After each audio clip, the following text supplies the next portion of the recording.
Welcome back, everyone. Today, we're going to go over phase 2 of my training program, the base program that I use with most of my clients, including myself. Some people that have been listening to this have already gotten through the starter program and phase 1 of training, and now they're ready to take the next step. Phase, just to kind of recap, the starter program, we're developing a cardiovascular base. We're getting used to training, period. It's higher rep, local muscle endurance. If you're a novice to training, you're going to gain some strength. Hopefully you started eating right as well, and you're getting a little bit of a body composition benefit by losing fat and gaining a little bit of muscle. And basically training for harder training. Phase 1, we increase the frequency. So we get you used to training back-to-back days. So you would do day 1, day 2, then take a break, and then do day 3, day 4. The daily volume is low, so you can do total body every day. But now we're going to kick it up a notch. Each phase kind of increases the intensity as we go along. So now phase 2, hypertrophy, all of these phases, every training phase, you can gain muscle mass. But this is kind of that sweet spot for gaining muscle mass, that 8 to 12 rep range, where you're combining now this newly forming strength, the muscle damage from that, the neurological stimulus from that, and with enough reps that you still get a little bit of the lactate buildup and the chemical response to that as well. The daily volume is going to increase, but your frequency will actually decrease. Not that you're not training back-to-back days, but the things you're training, you're not going to train back-to-back days. In fact, you're going to get 3 to 4 days rest in between. And we'll go over all the differences here in a second. Before we do that, since we are talking about training programs, I do have to give the standard disclaimer. This is for informational purposes only. I am not your personal trainer. You're not my client. I do not know your medical history or your individual needs. All exercise is risky, so consult a doctor before engaging in strenuous activity, especially if you have any underlying conditions. I cannot diagnose nor treat injury or illness. And all of these programs that I'm posting or demonstrating, it's just what I've used over the years and what I've seen have success over the years with my clients. This does not guarantee your own success. All right, that being said, let's move on. So, like I said, we're going from a high frequency program that's total body every day to something that's going to give you a little bit more rest. So I manipulate my splits to kind of have this effect. Some like very traditional trainers would accuse me of program hopping, but no, because everything does build on from one phase to the next onto each other. So yes, it looks like doing a completely different program, but all I'm doing is manipulating the split so that I can increase the daily volume while giving you more rest in between those sessions. So we can still do a 4-day split, but we're going to split that up with upper body and lower body exercises. So one day, and this is day 1 I've got on the screen here, you're going to train all legs, except for a few kind of prehab things I throw in there because I like to not waste time during the rest periods. So you're going to train all legs on day 1, and day 2, you're going to train all upper body exercises. And this is a combination of the pulling and the pushing exercises. So we're not doing a squat, push, pull type split that you would see in powerlifting. This is all the things you can do with your upper body on one day, all the things you can do with your lower body on another day. Because we're doing it that way, we'll go back to day 1, say this is Monday, you go in, do your legs, you kind of crush your legs. We'll go over the volume of that here in a little bit. But then you have Tuesday, Wednesday to rest, and then Thursday you do it again. And then after Thursday, you've got Friday, Saturday, and Sunday to rest before you do it all again. So yes, we can train 4 days a week still, but the muscles and the structures that we're working on get a little bit more rest in between. Now, one other thing, if you look, it says squat or deadlift, and then in number 1 and number 2, it says weighted bridge or front squat. Everybody that's been listening to this channel knows I like options. I like freedom. I like to be able to make decisions. I like to have a little bit of freedom of choice to kind of play with my preferences, as well as still get the work while I'm still getting the work I need done. So I give my clients the option of Monday doing squats or deadlifts on this one, and then the number two exercise is it changes based on the first one they do. Personally, I like to open the week with deadlifts. I feel freshest on Monday. It's one of my favorite lifts. I can perform better at it than I can at the squat. So I like to come out of the gate with a bang, get the hardest exercise done with the biggest intensity, and then the rest of the week just kind of flows from there. So deadlift Monday is kind of like setting the week up for success for me. Most of my clients, though, hate doing deadlifts on Monday. They like to kind of ease into it. So they'll want to do the squat pattern, which most people are better at that than deadlifts, and then kind of have those 3 days of extra training with the two lift days and then cardio day in between to get their back ready for that deadlift day. That's the way most of my clients are. I'm the opposite, but we have the freedom to do that. Now, that being said, once you made the decision in week one, you got to stick with it for the whole phase, because you can't do squats on Monday one week, but then the next week after you did deadlifts on Thursday, say, I want to do deadlifts on Monday, because now you're not getting enough rest for that movement. So make your decision week one, stick with it. If you didn't like that decision, next time you recycle the program, switch it up and see how you perform. I recommend trying both at some point anyways, just because you'll find where your body performs the best. The second group of exercises, you basically, it goes along with the first. So if I did squats, I would do bridges on the second one. If I did deadlifts, I would do front squats on the next one. Substitution there. If you don't like front squats, you can do split squats there, as long as it's a quad dominant movement. And then we got a nice little leg circuit after that. So pick your poison, do the corresponding next exercise, then hit that leg circuit, and then a little bit. I'm going to have a whole video on the flag progression, but I'll put some pictures up. If you're unsure on that one, just lay on a bench and do a leg raise to start with, especially if you're new to this kind of stuff. There's a whole progression to the flags that I build people up with. And the first step is that leg raise on the bench or the floor. And then we work up from there till ultimately you're doing what we call the flag exercise, which I'll show you a picture of right now. Right. So ultimately, this is what we're going for.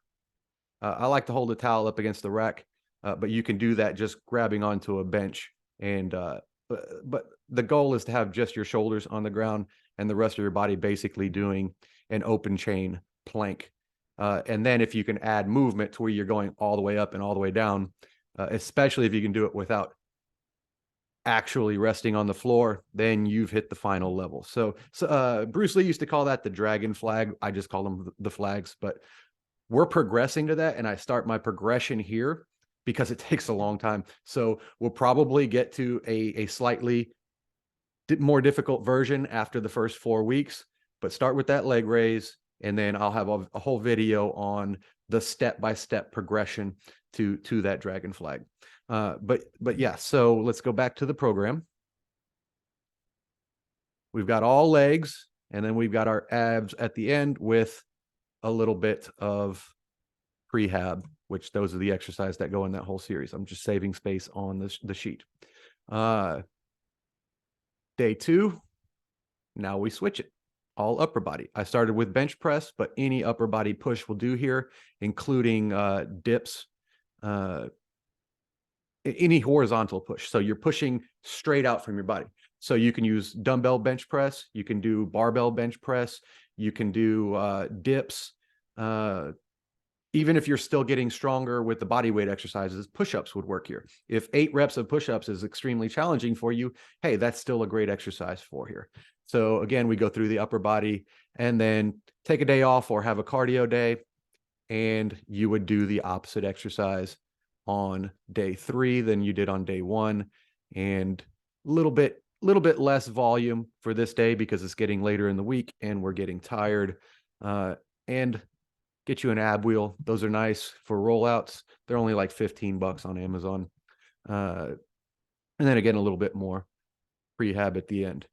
Then we switch the press. Now we're pushing overhead. Again, you can use dumbbells, barbell, kettlebells, anything that you can grip comfortably without dropping it on your head when you go overhead.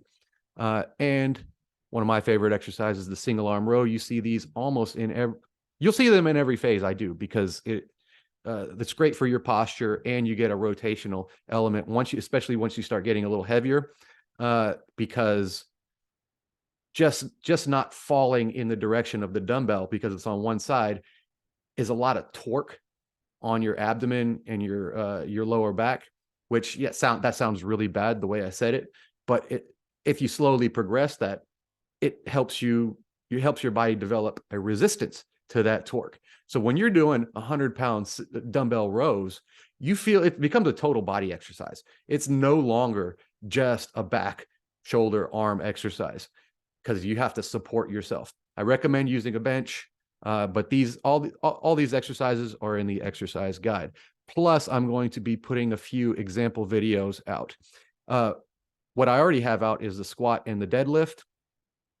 If you are uncomfortable with the deadlift, this is important. Don't jump to it just because it's in the program.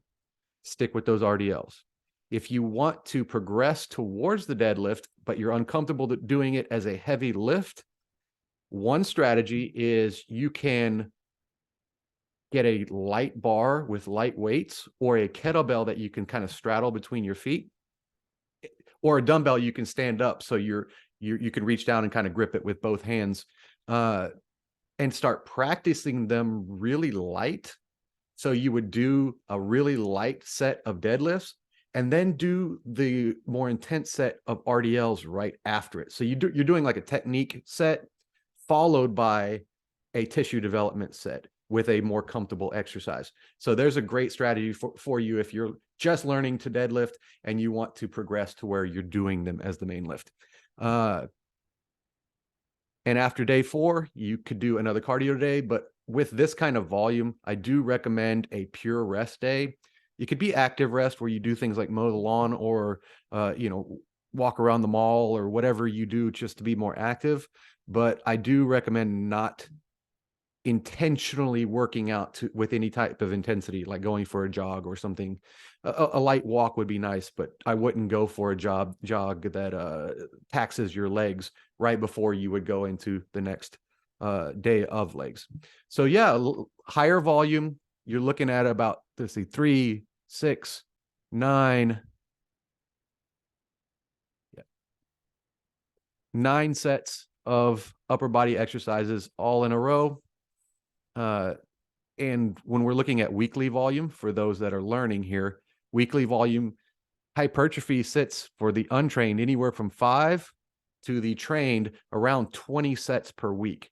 So we're starting kind of in the middle of that with the start of this phase, and then we're edging towards the top end of that volume.